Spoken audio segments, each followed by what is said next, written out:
अरे बिद्दू, आज घर में बहुत काम है। आज तुझे स्कूल जाने की जरूरत नहीं है। लेकिन दादी, आज तो स्कूल में मेरा टेस्ट है। अरे एक दिन स्कूल नहीं जाएगी तो ऐसी कौन सी तेरी कलेक्टर की पढ़ाई छूट जाएगी। वैसे भी मैं देख रही हूँ आजकल तो बड़ी ढीठ हो गई है।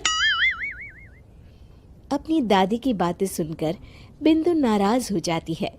तभी उसकी माँ कहती है, अरे बिंदु, इतनी छोटी बात पे मुंह फुलाने की क्या जरूरत है। दादी बिल्कुल सही कह रही हैं। लड़कियों को तो घर के काम काज सीखना चाहिए। अरे बहू, रमेश के लाड़ प्यार ने इसे बिगाड़ रखा है। कम से कम तू तो मेरी बात समझती है। अच्छा, मेरी पूजा का समय हो गया है, मैं पूजा करने जा रही हूँ। इतना कहकर रमेश की माँ वहां से चली जाती है। इस तरह बिंदु की दादी और माँ दोनों अक्सर उसे घर के कामों में ही उलझा कर रखते थे। कुछ दिनों के बाद राजू और बिंदु के 10वीं के रिजल्ट्स आते हैं। दोनों बच्चे दादी को अपना अपना रिपोर्ट कार्ड दिखाते हैं। शाबाश मेरे लाल, तू तो बड़े अच्छे नंबरों से पास हुआ है।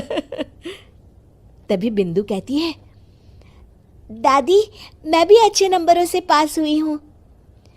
रमेश की माँ बिंदु को अनदेखा करते हुए कहती है, हाँ हाँ ठीक है, अभी यहाँ खड़ी क्या कर रही है, सुन लिया मैंने।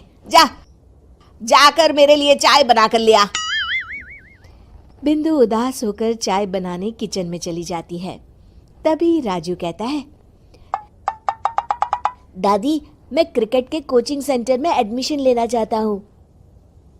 अरे वाह राजू बेटा, ये तो तूने बड़ी अच्छी बात कही। तू कल ही अपना एडमिशन करा ले, जितनी भी फीस होगी मैं दे दूंगी। अरे एक दिन मेरा पोता विराट कोहली बनेगा। इस तरह अक्सर रमेश की माँ अपनी पोती बिंदु के साथ दुर्व्यवहार करती थी। कुछ दिनों के बाद रमेश की माँ और उसकी पत्नी दोनों सास बहू मिलकर राजू का एडमिशन अच्छे स्कूल में करवा देते हैं, लेकिन बिंदु का एडमिशन नहीं करवाते।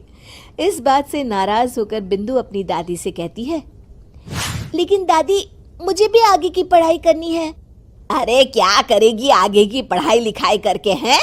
आज से ये पढ़ाई का भूत अपने दिमाग से उतार दे। इतना कहकर रमेश की माँ वहां से चली जाती है। उस दिन के बाद से बिंदु की पढ़ाई हमेशा के लिए छूट जाती है और उसकी दादी उससे घर के सारे काम करवाना शुरू कर देती है। इस तरह उसका सारा दिन घर के कामों में ही बीत जाता था। कुछ दिन बीत जाते हैं और एक दिन रमेश छुट्टियों पर घर आता है। बिंदु को घर के काम करते हुए देख उससे कहता है, अरे बिंदु बेटा, तुम स्कूल नहीं गई? पिताजी, दादी ने मेरा एडमिशन कराने से मना कर दिया है। वे कहती हैं घर पे रहकर घर के काम करना सीख। अपनी माँ का ये बर्ताव देख रमेश को बहुत गुस्सा आता है और वो अपनी माँ से कहता है, माँ ये तुमने क्या किया? आगे की पढ़ाई के लिए स्कूल में बिंदु का एडमिशन क्यों नहीं करवाया? अरे बेटा, लड़की जात है, ज्यादा पढ़ लिख कर क्या करेगी? वैसे भी शादी के बाद तो इसे घर के ही काम करने हैं ना। तुम किस जमाने में जी रही हो माँ? अगर कल्पना चावला के घर वाले भी तुम्हारी सोच के होते तो क्या वो पूरी दुनिया में हिंदुस्तान का नाम रोशन कर पाती? इसका स्कूल छुड़वाकर तुम इसका भविष्य बर्बाद कर रही हो, लेकिन मेरे रहते ऐसा नहीं होगा। बिंदु बेटा, कल ही तुम्हारा एक अच्छे स्कूल में एडमिशन करा दूंगा। तुम जितना चाहे उतना पढ़ो, मेरे होते हुए तुम्हें किसी बात की चिंता करने की जरूरत नहीं है।